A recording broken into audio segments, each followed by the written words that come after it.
Hello बच्चों, मैं अर्चना कुमारी राजकमल सरस्वती विद्या मंदिर से। आज की इस वीडियो के माध्यम से हम लोग जानेंगे घोष और अघोष किसे कहते हैं, या फिर आप कह सकते हैं सघोष और अघोष किसे कहते हैं। सबसे पहले हम लोग जानेंगे सघोष किसे कहते हैं। आइए, ये रहा सघोष वर्ण या सघोष व्यंजन।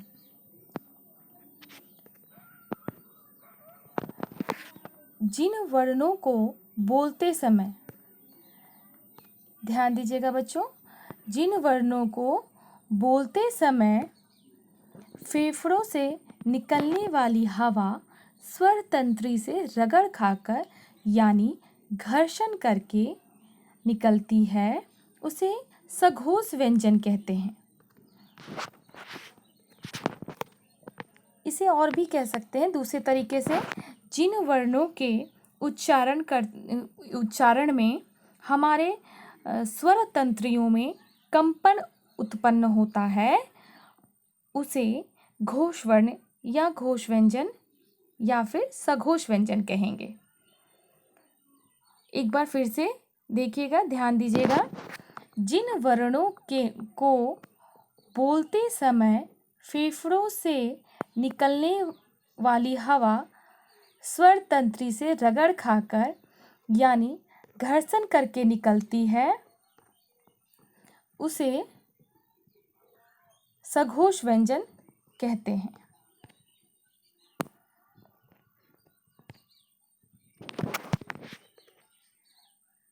अब आइए इसके उदाहरण को जाने हम। ये देखिए, प्रत्येक वर्ग के सभी अंतिम तीन वर्ण, प्रत्येक वर्ग के अंतिम तीन वर्ण जो होते हैं वो सघोष व्यंजन कहलाते हैं। उदाहरण के स्वरूप आपके सामने यहाँ लिखा गया है ग, घ, अंग, ज, झ, य, ड, ढ, ण, द, ध, न, ब, भ, म, य, र, ल, व और ह। इसके अलावा जितने भी स्वर हैं, कितने स्वर हैं? 11। अ, आ, ई, उ, री, ए, ऐ, ओ, औ। ये सभी क्या है? सघोष व्यंजन या घोष वर्ण कह सकते हैं इसको। तो इस प्रकार सघोष व्यंजन की संख्या हो जाती है 31। तो हमने जाना कि सघोष व्यंजन किसे कहते हैं, कौन कौन से हैं, उदाहरण और उनकी संख्या कितनी है? 31। अब आइए हम लोग चलते हैं अघोष व्यंजन। बच्चों, जिस प्रकार यहाँ पर सघोष व्यंजन था, सघोष मतलब नाद के साथ, स मतलब साथ, घोष मतलब गूंज या नाद। तो जहाँ स्वर तंत्री में नाद उत्पन्न होता है उसे सघोष कहते हैं, और अघोष मतलब जहाँ नाद उत्पन्न ना हो, मतलब हमारी स्वर तंत्रियाँ झंकृत नहीं होती है। आइए इसकी परिभाषा देखते हैं हम लोग। जिन वर्णों को बोलते समय फेफड़ों से निकलने वाली हवा स्वर तंत्री से रगड़ खाकर या घर्षण करके नहीं निकलती है, उसे अघोष व्यंजन कहते हैं। उदाहरण स्वरूप, अघोष व्यंजन प्रत्येक वर्ग के पहले और दूसरे वर्ण जो होते हैं वो अघोष व्यंजन कहलाते हैं। जैसे क, ख, च, छ, ट, ठ, त, थ, प, फ और तालव्य श, मूर्धन्य श और दंत श।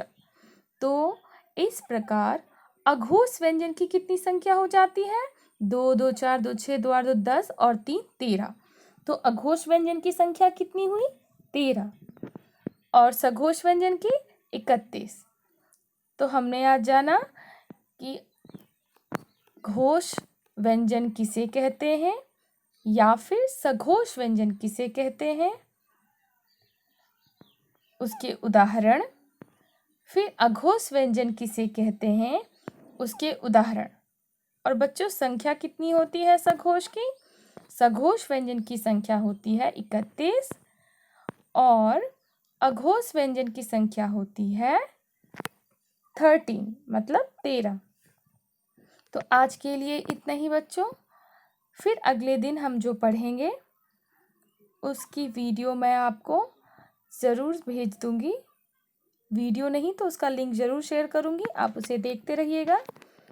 और कुछ समस्या हो आपके पास तो हम लोग गूगल मीट पे तो क्लास ले ही रहे हैं, उसमें अपनी समस्या बताएंगे, उसका समाधान किया जाएगा। आज के लिए इतना ही। धन्यवाद।